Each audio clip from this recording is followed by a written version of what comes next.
Бәріңізге сәлем. Жаңа жылдық көңіл-күй болмаса, жаңа жыл қарсаңында не көреріңізді білмесеңіз, іздеуден шаршасаңыз, осы бейнедегі көрсетілген тізімдегі кино немесе мультхикаяны ұсынамын. Ал біз бастаймыз. Жаңа жыл. Тізімді ашатын Гринч атты толық метражды мультхикая. Доктор Сьюстон Гринч Рождествоны қалай ұрлады кітабына негізделген анимациялық фильм. Кейінірек ол Гринч деп қысқартылған. Сондай-ақ 2000 жылғы осы аттас фильмнің ремейкі. Сюжетке келетін болсақ, Тотоградта алыс емес жерде бейтаныс көздерден жасырылған үңгірде мұнды жасыл Гринч тұрады. Бір кездері қала тұрғындары оны қатты ренжітті, және де оны жалғыз қалдырды. Оның ерекше келбеті біздің кейіпкерді Тотоградтағы барлық ұлдар мен қыздардың, тіпті ересектердің мазағына айналады. Бұл келемжеге жауап ретінде Гринч жүрегін кез келген мейірімділіктен жауып, жалғыз тірі жаратылыспен жалғыз дос ит Макспен бірге күндерін өткізеді. Тошқалардың сүйікті Рождество кеші жақындаған сайын Гринчтің онсыз да періштелік емес мінезі нашарлайды. Өйткені қала Рождествоны 3 есе көп тойлауды жариялайды. Сондықтан Гринч мерекені ұрлауды шешеді. Бұл балаларға да, ата-аналарға да ұнайтын өте қызықты отбасылық мультфильм.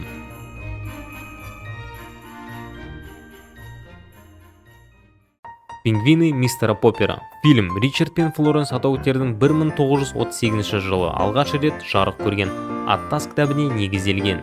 Танымал балалар кітабына негізделген комедия. Басты рөлде ойнайтын Джим Керри. Том Поппер, брокер және табысты адам. Бір күні ол полярлық зерттеуші әкесінен субантарктикалық пингвинді мұраға алады. Оны қайтаруға тырысқанда қателесіп, тағы 5-еуін жібереді. Том Поппер уақытының көп бөлігін жұмысқа арнаған табысты бизнесмен. Нәтижесінде ол Нью-Йорктегі жылжымайтын мүлік пен құрылысты сататын ірі компанияның ортақ иесі болады. Оның жұмысқа деген адалдығы оған жақсы табыс табуға мүмкіндік береді. Бірақ жұмыс оның отбасын құртты.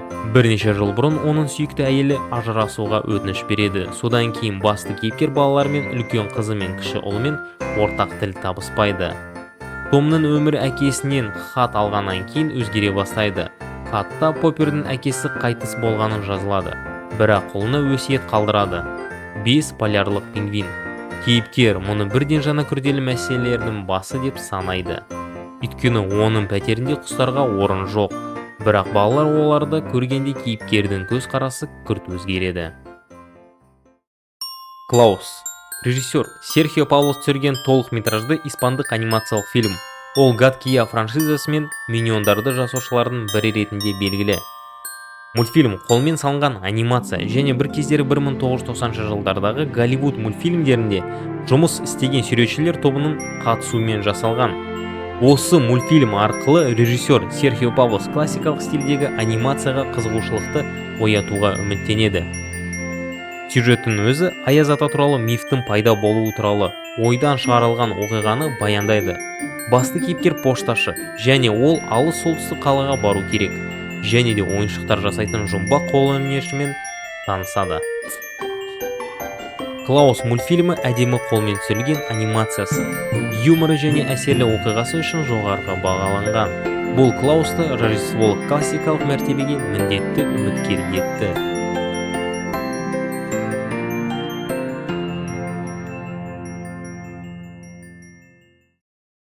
Эльф фильм режиссер Джон Фавро түсірген отбасылық комедия. Фильмнің ұраны. Бұл мереке өзіндегі перілерді аш. Бала кезінде Бадди Хопс балалар үйінің тұрғыны болған. Бір Рождествода баланың қызығынан ол Аяз атаның дорбасының ішіне кіріп, онымен бірге солтүстік полюске кетіп қалады. Сол жерде баланы Аяз атаның эльфтерінің бірі асырап алады. Өсе келе Бадди өзінің нағыз әкесін табуды шешеді. Ол ақыры оны тапқан кезде оған Бадди мүлдем керек емес екені белгілі болды, және ол тек бизнеспен айналысады. Алайда әкесі жігітті өгей шешесі мен өгей ағасымен таныстыруға әлі де қиналады. Өмірінің көп бөлігін солтүстік полюсте өткізген Бадди қаладағы өмір туралы және өзін қалай ұстау керектігі туралы білмейді. Бұл көптеген күлкілі және күлкілі жағдайларға әкеледі. Бірақ Баддиге бәрібір. Өйткені оның басты міндеті адамдардың Рождествоға деген сенімін қалпына келтіру.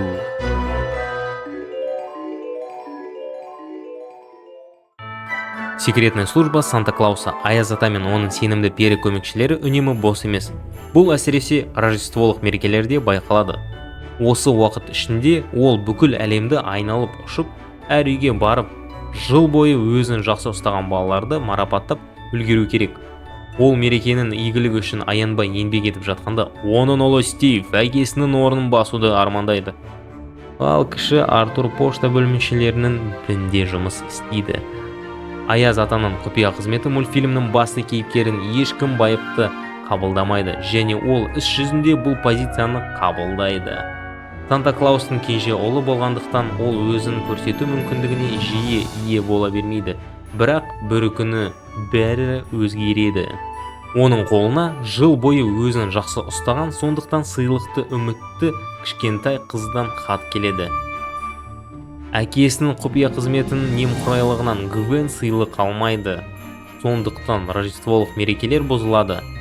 Әділдікті қалпына келтіруге тырысқан Артур тіпті әкесі немесе ағасы мұнымен келіспесе де, жағдайды түзеуге шешім қабылдайды. Сіз сондай классикалық киноларды қайта көре аласыз. Один дома, Гарри Поттер, Чарли шоколадная фабрика және де ең басты жаңа жылдық мультфильмдер Зима Простоквашино, Щелкунчик туралы мультфильм, Дед Мороз почтовик, Когда зажигаются елки, Ну погоди 8-ші выпуска, Дед Мороз и лето, 12 месяцев.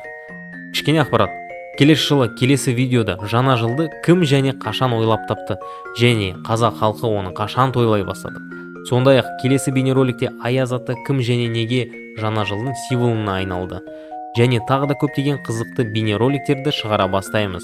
Видео ұнаса лайк басуды және каналға жазылуды ұмытпаңыздар. Барлығыңызға рахмет, бәріңізге жаңа жыл мейрамы құтты болсын. Жаңа жыл, ақ өтпес